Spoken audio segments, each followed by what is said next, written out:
Hey everybody, welcome back to the couch for episode 18. I'm joined today by my cat friend here. This cat belongs to my son, and the cat reappeared in our lives last week. Ollie came out of his bedroom with the cat, and I said, "What's up with the cat?" And he said, "You got this for me when I was sick a long time ago, and you said cats were the best meowdicin," which sounds like something I would do. And he said, "The cat is going to help us this week." And I said, "With what?" And he said, "The cat's going to help Joe Biden get elected." And I said, "Okay. I mean, I don't think any of us are in any position to turn down any help, but we did it. I don't know how, but the cat did it." And any cat that can do that kind of work deserves to be on the podcast. So we'll just set him right there, and he can hang out. I hope you guys are having a good week. It's been a long week, I bet, for everybody. It's a long week for me. Kind of a tension-filled, strenuous, some breaks of real joy and humor and that kind of thing. But, undeniably, what a week. And I think everybody knows it's not over yet, and I am of the nature that I'm always waiting for like the next thing, for the other shoe to drop, so to speak. And what's helping me with that is trying to genuinely connect with other people's joy, because there's people that this election meant a lot more than it meant to me, and it meant a lot to me, but there are people that it meant even more to. And in the moments when I feel kind of sort of trapped in my, yeah, but it's not over yet, and yeah, but it still happened though, and yeah, but it was so close, and all that kind of stuff, that's when I find that trying to connect to someone else's joy can kind of get you where you might be wanting to go. I also take a lot of long walks with my wife, which is nice because I think, I was just feeling sad yesterday, and that's fine. Sometimes you just feel sad. I think we generate a lot of friction trying to not feel certain things. But I'm trying to, just for myself, trying to spot the difference between feeling sad and being sad. And I find that though sometimes it is totally necessary to just like, I'm sad, I'm going to sit, I'm going to watch a sad movie, I'm going to listen to sad music, I'm just going to feel all this stuff. Sometimes it's better for me to like, I feel sad, but I'm not going to be sad. I'm going to go take a long walk with my wife, I'm going to drink some coffee, I'm going to purposely listen to stuff that isn't going to prop up sad feelings. I'm going to watch stuff that isn't going to prop up sad feelings. And a lot of times, even when it's not enough to totally make you stop feeling sad, it does sort of keep it as something that you can move through rather than something you have to get stuck in or bogged down by. But that's just me, The thing about where we're all at and feelings and thoughts and that kind of thing is that what works for me is not going to work for everybody else, which is a weird thing to know when you have a podcast like this. But it's also, it's what's wrong with social media, I think, in part, that or even just, life in general, that we're trying to apply sets of rules and practices across the board when it just doesn't work that way. I had this really funny experience. So I have been diagnosed with depression and anxiety and that kind of thing. And I don't take that too serious because who cares, right? Like, I either have it or I don't, whether I'm diagnosed or whatever. I'm just trying to live my life. Though sometimes it's comforting to know, like, there's a name for this and here's what the name is. Anyways, I've had this, I've been living like this for most of my life. My earliest memory of like therapy, I was like 7, I think. And I don't think I should have been there, but I was. And all that to say, it's been 20 or 30 years of figuring out ways to deal and that kind of thing. And I was on Facebook one day, and a very good friend of mine, who I'm actually friends with in real life, who like we eat meals together and that kind of thing, or we used to before COVID. He asked a question about depression and how to handle something, and I answered it honestly to my experience.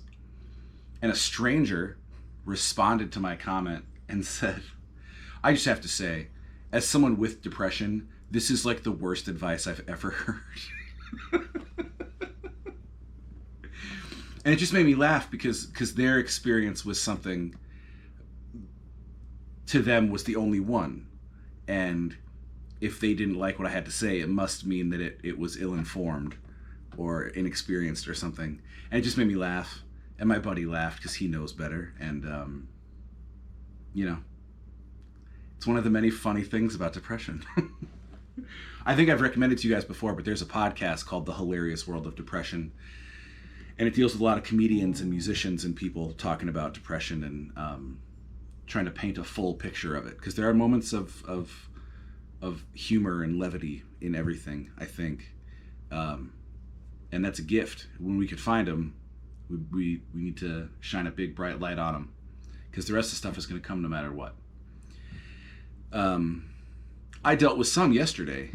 This guitar that I'm holding here is what I call my number one work guitar. When I'm on stage playing guitar, it's usually this guitar. I have a number one studio guitar, a number one stage guitar, and then a bunch of guitars that move in and out for writing and just mood and that kind of thing. But this guitar, because of the pickup that's in it here, only sounds really, really good plugged in if it has brand new strings. So I'm used to restringing this guitar a lot, sometimes a couple times a week. And because of COVID and not playing live, I hadn't really been. And last night I decided I'd give it the once over. You know, I'd spend half hour, 45 minutes with it, new strings, you know, polish up the frets, condition the fretboard, all that kind of stuff. And I started to feel some sadness about every other time I've carried out this procedure, it was in preparation for a show. And there are no shows coming. And when you see this, it will be 241 days of COVID living and 241 days of no shows. And that made me sad. But the thing I'm working on is, look, the reality of what I do is that my ego is involved. You know, my ego is involved in performing and even in doing this podcast and that kind of thing. And I think that's fine. I think, you know, we probably went to the moon because of someone's ego. I think the confidence to create a vaccine or become a brain surgeon it involves some healthy amount of ego. But what I've been finding in the COVID times is there's a part of me that wants to play music for people because of the connection and because of the way it can bring relief to people and make me feel a part of something in a world where I usually don't. I usually feel somewhat detached and that kind of thing from the world outside of my little circle here. And I think that's a positive thing. It's a good reason to do something. The reason I do this podcast is because I'm told that it helps people and makes them feel good. And on the days where I might rather not do it, I do it anyways because I want to be of service to people. But then there's all the ego stuff, you know. I want people to clap for me. I want them to laugh at my jokes. I want them to buy my records. And what I have found in trying to navigate COVID is dealing with missing the connection and that kind of thing becomes a lot more manageable if I try to squash the ego part of me. if you imagine like a pie chart of anybody saying, oh, I just miss playing live shows so much, that pie gets undoubtedly smaller if you remove the ego and the selfish and I just wanna. And when it's smaller, it's easier to go, now that I've removed the part that's just for me, it's a lot easier to deal with this smaller part for other people, you know? Because I do think the reason we're doing this is service, you know? My friend Vanessa Jean Speckman wrote something that I read today about her changing mindset from looking at what she's doing as sacrifice to looking at it as service and a contribution. And I thought that was phenomenal. And she's phenomenal. I'll drop a link to her stuff down below. She does a lot of great artwork and she's making music now and really good stuff. And I hope you check it out. So that's kind of where I'm at. I'm trying to amputate the ego from the performance, if only so living with not performing will be a little more manageable. I hope that made some sense. Let's have some coffee in the Hey Everybody mug. That's good coffee. All right, should we do a song? Let's do a song. This song is from an EP that I wrote, recorded, and released during quarantine called Midnight Crow. And this song is called Everything I Looked For, and it's about something I genuinely believe, that I listened to a podcast, the singer for a band called Every Time I Die that I really like. Their singer Keith Buckley did a podcast, and he was talking about, I'll never forget the quote, he said, "Life gives you what you look for, whether you want it or not." And that really affected me and became sort of part of the way I try to live. And this song is about that the things that we go looking for, we find, and sometimes they're not things we want to find, and sometimes, all the time, they're temporary things that aren't going to last very long, and we've exerted all this effort into finding them. Because, you know, I think a lot about my worries about how I'm perceived, and if people like me, and if they think I'm smart, and if they think I'm funny, and if they think I'm a good writer, and all that stuff. And the fact is, I either am those things or I am not those things, or more accurately, hopefully I'm becoming those things. But when I go, people that think those things will say them. People that don't won't. Nobody will go on and on about how awesome it was that I worried about it. No one will go, the thing I'll remember most about Chris is that he just was worried if people liked him. You know, I think hopefully some people will say, I really liked Chris, and some people won't. I don't know why they'd be at my funeral or whatever, but, you know, the last word is a powerful thing, I guess. So this is a song about the things we pursue, and my suspicion that they aren't as valuable as they feel in the moment. It's called Everything I Looked For, and it goes like this.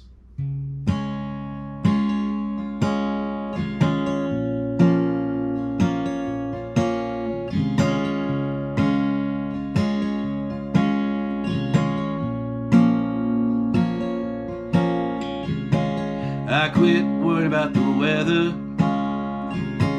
and I never even checked the time. I gave up trying to keep my name in a stranger's mind. Everything I looked for, I found. None of it ever promised to follow me those 6 feet in the ground. So unleash the hounds now, set free and set them after me. If it's a fight they want, by God, it's a fight they'll find with me. And everything I looked for, I found.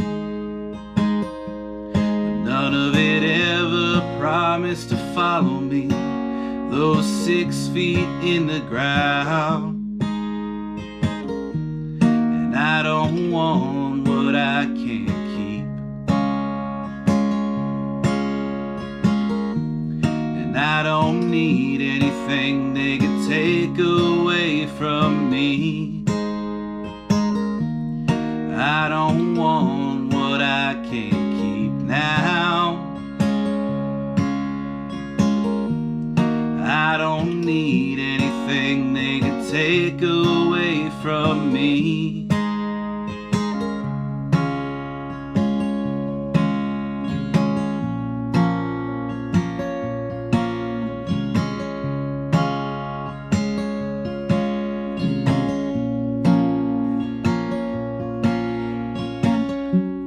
And everything I looked for, I found. None of it ever promised to follow me, those 6 feet in the ground. Everything I looked for, I found. But none of it ever promised to follow me, those 6 feet in the ground.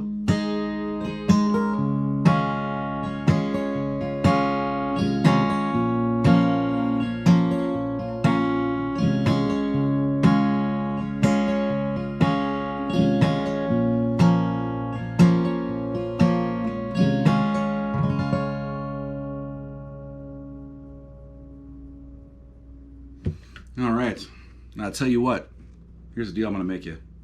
If you can find another folk song about materialism and existential dread and death that also contains a Simpsons reference, I'll give you $1. Unleash the hounds.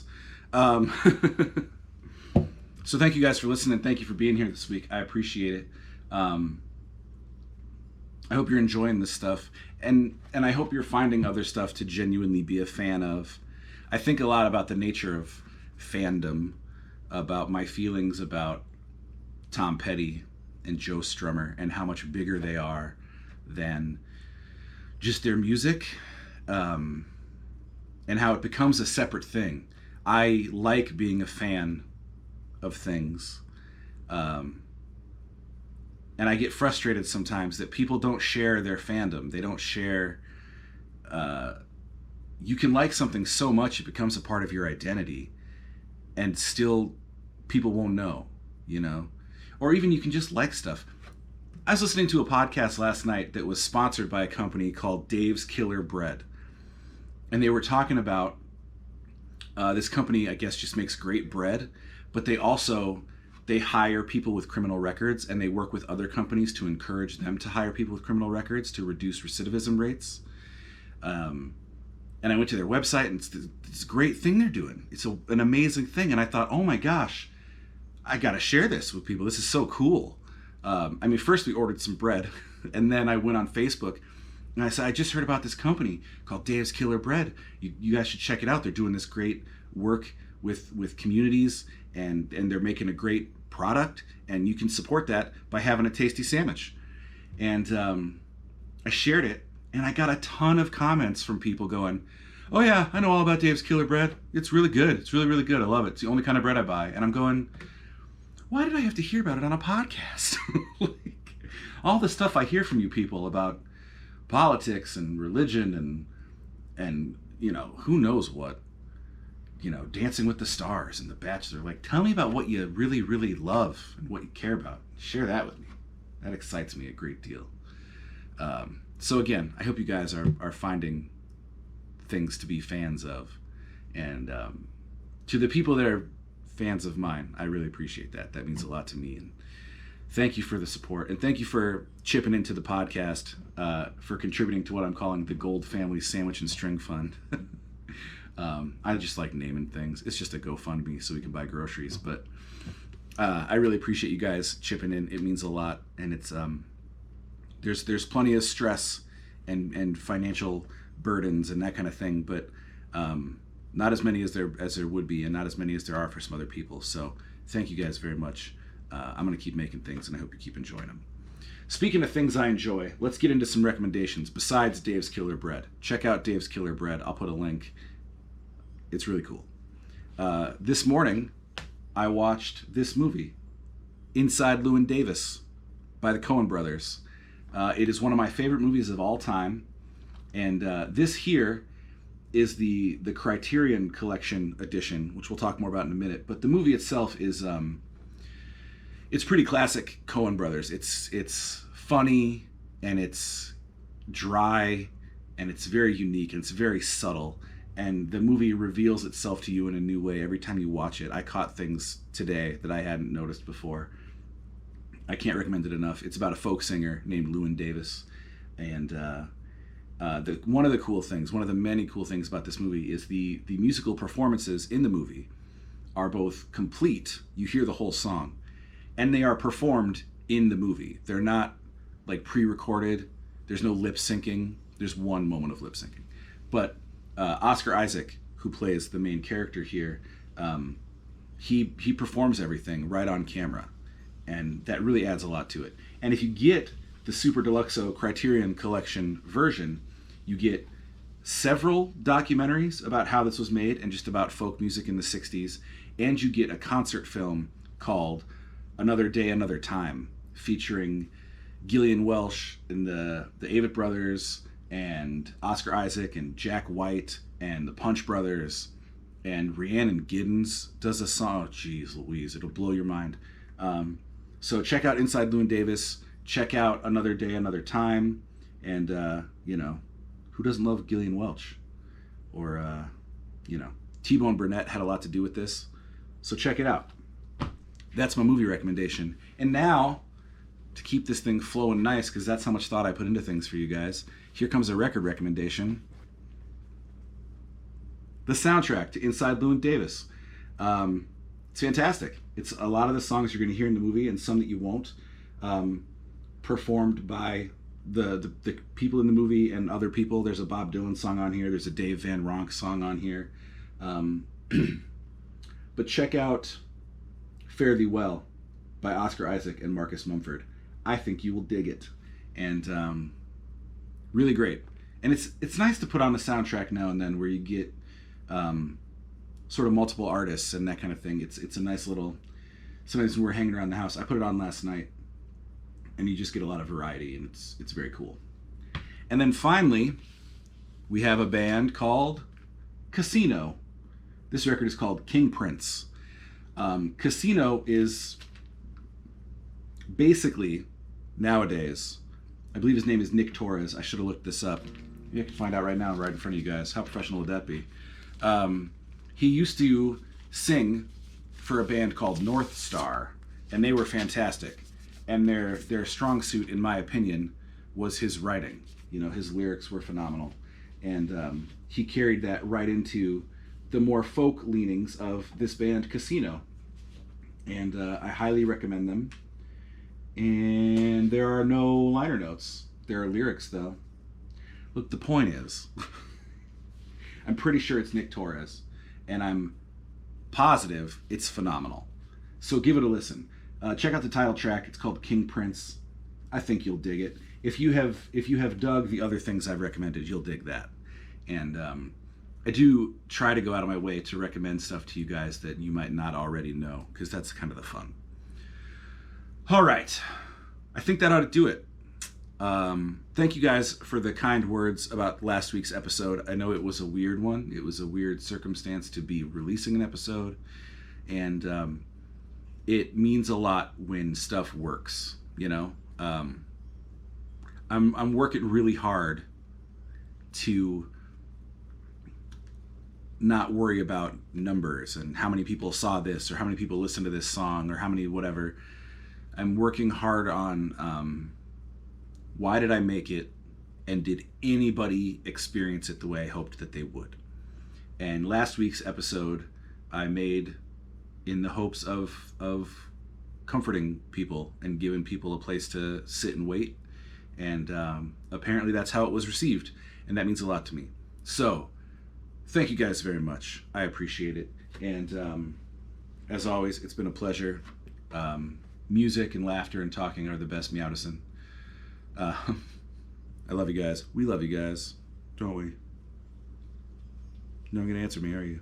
Fine. All right. Be good. Take care of yourselves. Take care of somebody else, and don't let them get you down. Go for a walk. We'll see you next week. Bye.